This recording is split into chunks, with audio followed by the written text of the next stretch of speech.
No bajes a los túneles de Londres.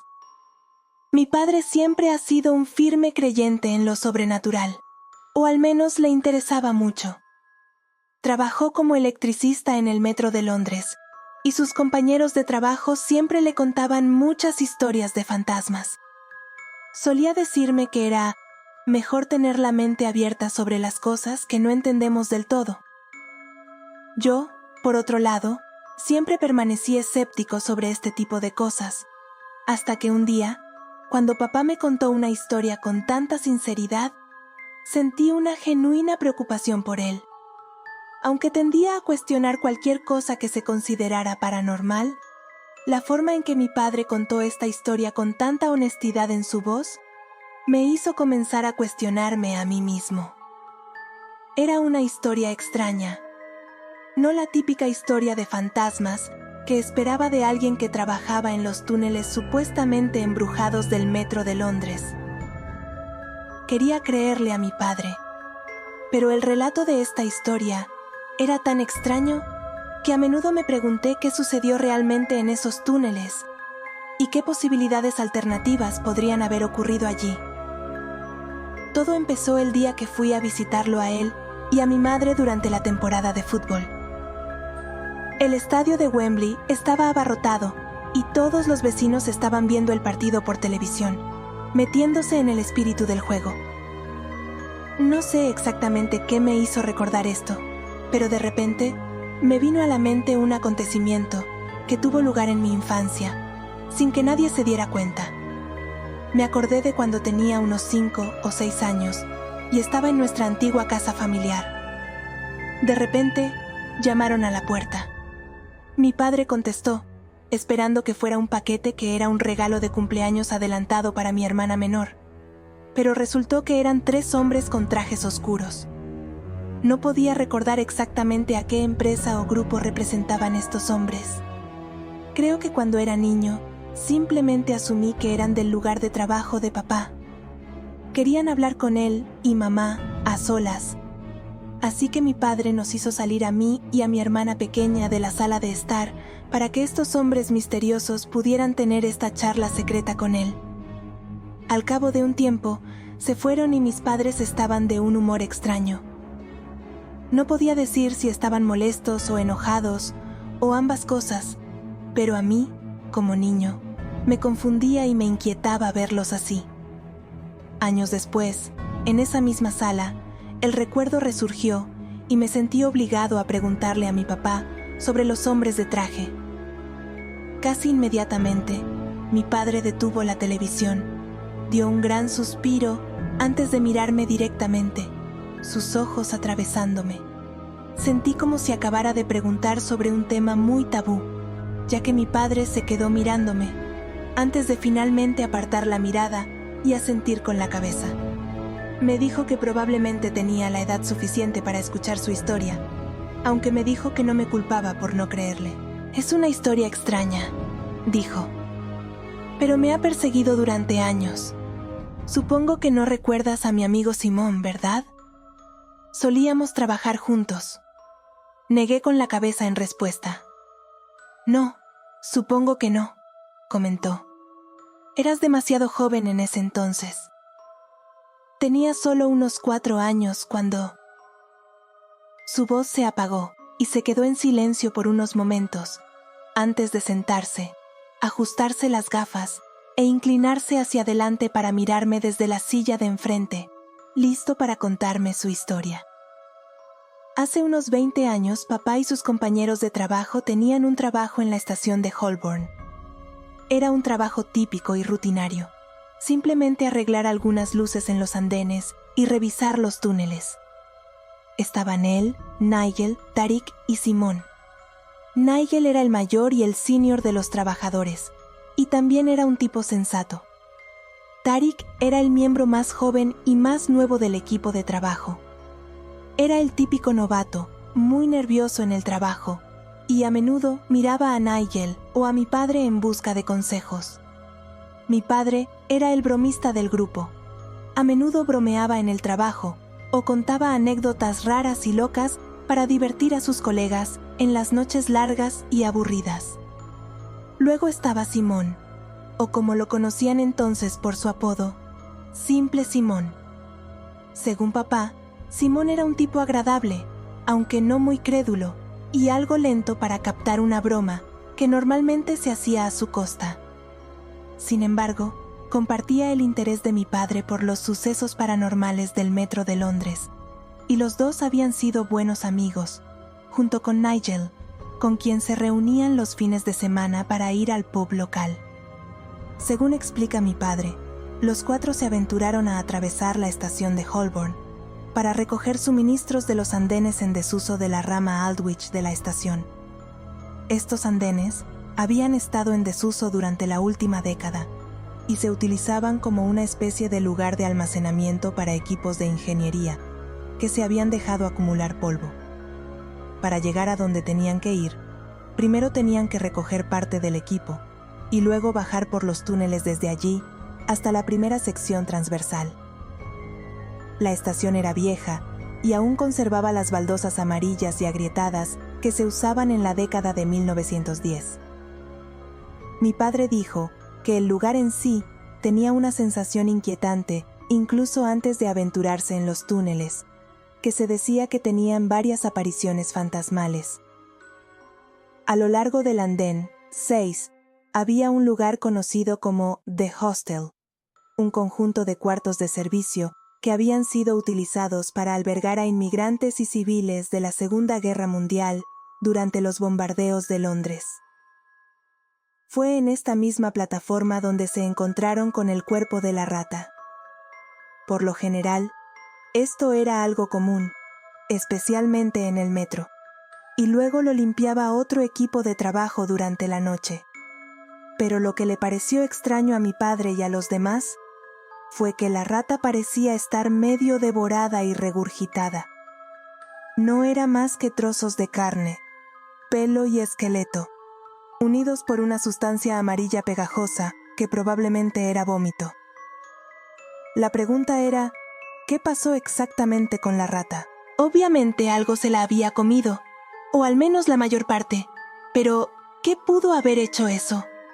¿Qué había en los túneles aparte de una rata lo suficientemente grande como para comerse a otra? Nigel le restó importancia y dijo que probablemente se trataba de un gato o un zorro que de alguna manera había logrado meterse en los túneles. Era una posibilidad bastante probable, dijo. Continuaron bajando por el andén hasta llegar a la boca del túnel que conducía a la vía de cruce.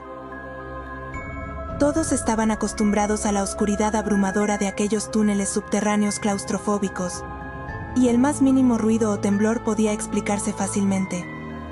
Así que cuando oyeron el sonido de una puerta metálica cerrándose más abajo en el túnel, simplemente lo atribuyeron al viento de una corriente ascendente que cerraba de golpe una puerta más arriba.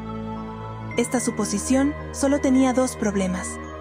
No se sentía viento en ese túnel, y como habían trabajado en ese túnel antes, sabían que ninguna de las salas de mantenimiento tenía puertas, y mucho menos puertas metálicas pesadas.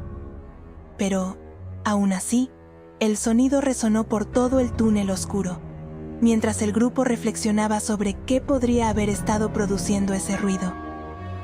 Mi padre y Nigel decidieron ir primero a investigar. El sonido de los golpes se hizo más fuerte, más rítmico, más deliberado. Lo que fuera que lo estaba produciendo parecía estar causándolo intencionalmente.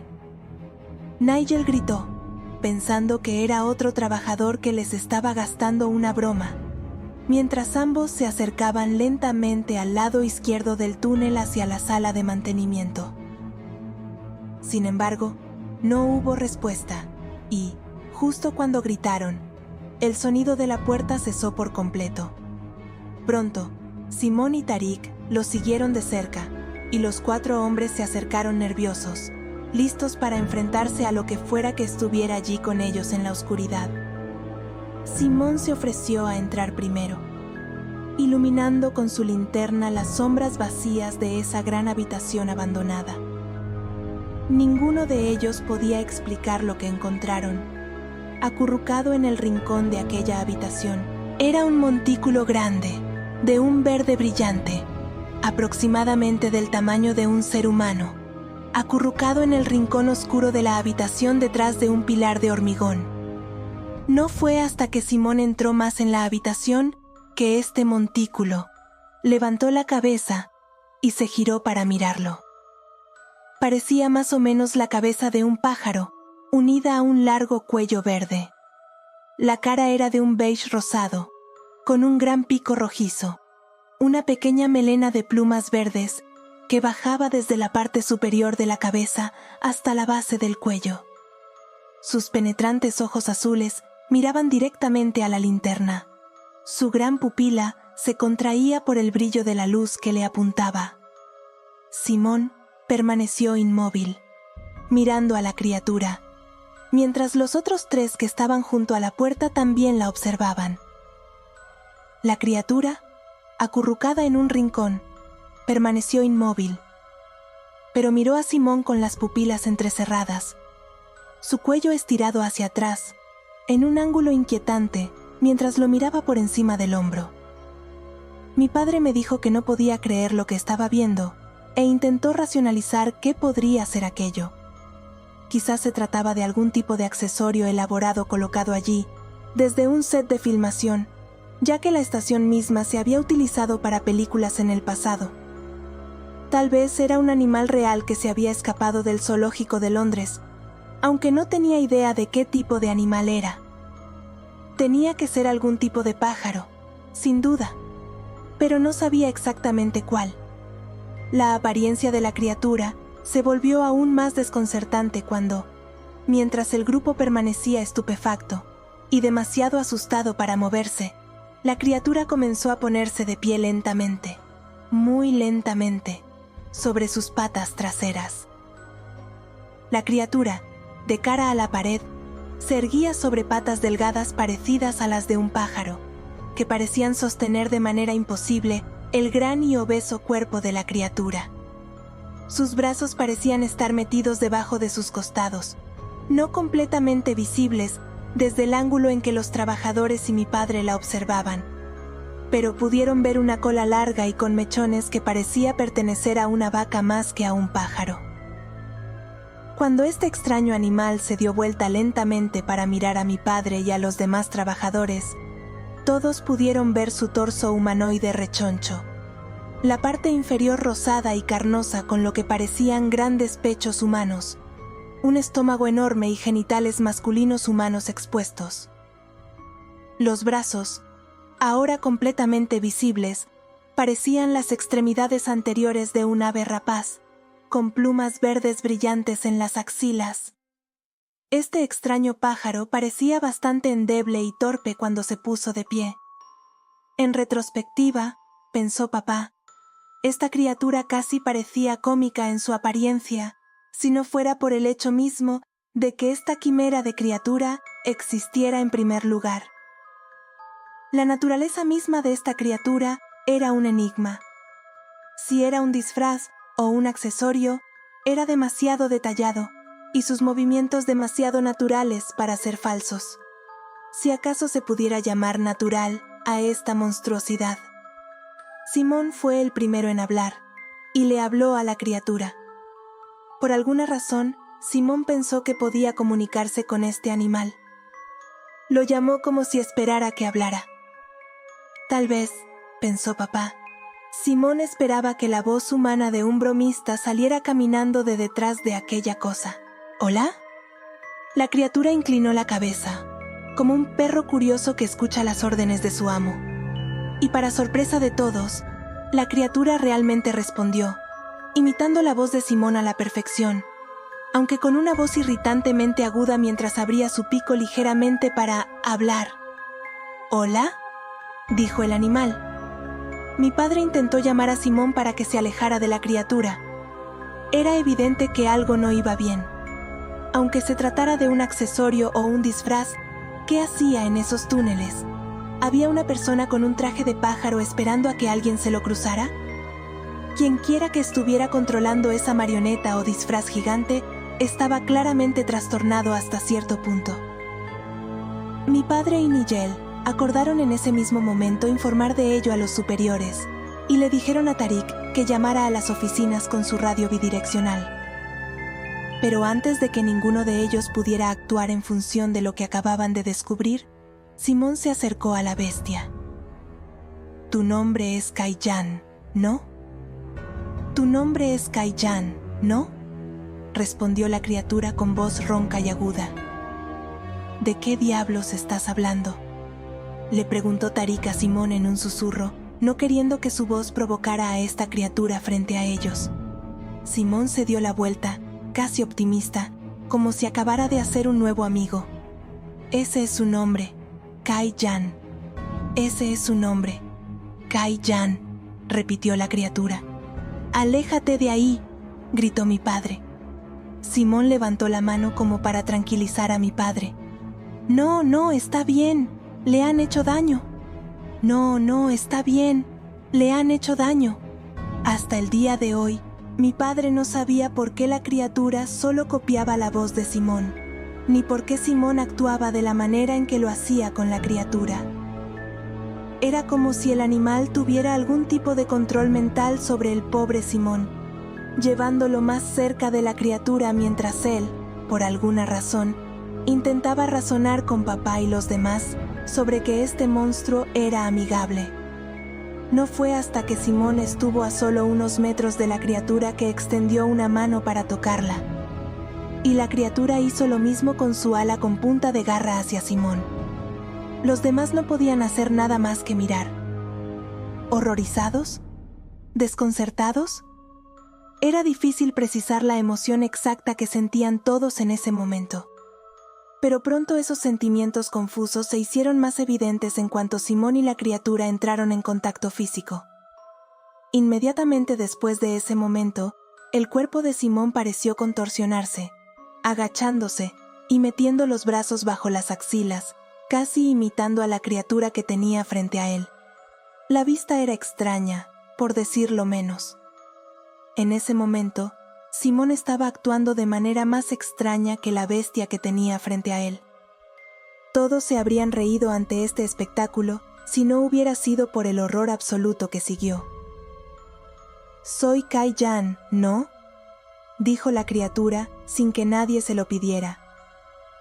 «Soy Kaiyán, ¿no?», dijo Simón segundos después. En ese momento mi padre ya estaba harto de todo aquello.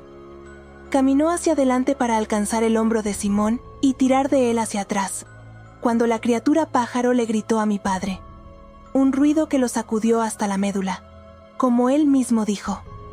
Y Simón hacía un ruido similar e impío que salía de su garganta. Entonces la criatura flexionó su largo cuello hacia atrás, hasta que la cabeza quedó prácticamente oculta tras su espalda. Y Simón siguió las acciones de la criatura poco después. Se oyeron una serie de crujidos repugnantes cuando Simón echó el cuello hacia atrás en un ángulo antinatural, rompiendo sus vértebras y dejando su cabeza colgando flácida detrás de su espalda, con los huesos sobresaliendo de la piel, provocando que se desgarrara y sangrara, mientras Simón emitía un horrible sonido gorgoteante en las ruinas de su garganta. Mi padre gritó, y los demás también. No pudieron hacer nada más que salir corriendo del lugar. Mientras corrían, oyeron que la criatura pájaro emitía un sonido agudo y estridente que casi parecía como si se estuviera riéndose del mismo horror que había creado. Ni siquiera se molestaron en mirar atrás. El mayor pesar de mi padre fue no haber podido salvar a su amigo. No tenía idea de lo que había pasado, ya que todo había sucedido muy rápido. Pero lo que fuera que hubiera sido aquello en el túnel, todavía estaba allí abajo. Al menos eso fue lo que él supuso. Él, Nigel y Tarik llamaron a la oficina central y les contaron exactamente lo que había sucedido. Por supuesto, no creyeron ni una palabra, hasta que finalmente llegaron a la parte en la que se decía que Simón estaba en peligro potencial. Después de mucho convencerlos, un equipo de búsqueda, así como varios oficiales de policía que fueron llamados al lugar, descubrieron el cuerpo de Simón justo en el cruce de las vías. Tenía 4 vértebras rotas y la arteria del cuello cortada. Pero lo que desconcertó a los forenses fue que de alguna manera había logrado caminar desde la sala de mantenimiento en el otro extremo del túnel, hasta el cruce de vías antes de sucumbir finalmente a sus heridas fatales. Mi padre y sus amigos asistieron al funeral la semana siguiente. Fue entonces cuando mi padre me dijo que vio por primera vez a los 3 hombres de traje. Fue más tarde ese año que estos hombres de traje recopilaron una especie de documento legal que le mostraron a mi papá en nuestra casa. En ese mismo recuerdo que tuve de él, hablando con los hombres, mientras mi hermana y yo éramos sacadas de la habitación. Le dijeron a papá que jurara guardar el secreto sobre el asunto y que no se debía mencionar a nadie lo que realmente había sucedido, ni siquiera a mí, por temor a que aparentemente causara un pánico si se supiera de este incidente. En cuanto a la criatura, algunos funcionarios aparentemente la habían localizado y contenido, y ahora se encuentra en un lugar no revelado. En cuanto a Simón, su muerte fue calificada como un accidente. En la historia oficial, se había resbalado y caído del andén a las vías de abajo, rompiéndose el cuello y provocando que todo el metro de Londres revisara las precauciones de seguridad. Después de que mi padre terminó su relato, no tenía ni idea de qué pensar. Era una historia muy breve y conté todo lo que pude, ya que mi padre no quiso dar más detalles. Tal vez no se le permitió hacerlo. Al parecer, estaba asumiendo un gran riesgo con solo contármelo, pero con la vana esperanza de que no siguiera investigando su historia. Y la verdad es que prefiero no hacerlo. Soy una persona curiosa, pero prefiero no interferir con ninguna de las partes legales involucradas, y especialmente si una criatura así existe y fue capaz de hacer lo que le hizo al pobre Simón. Tal vez sea mejor dejar esta historia de lado diciendo lo siguiente. Si alguien se ha topado con esta criatura, a la que me referiré como Kai-Jan, por favor, háganmelo saber. Tengo una curiosidad morbosa, por decirlo menos.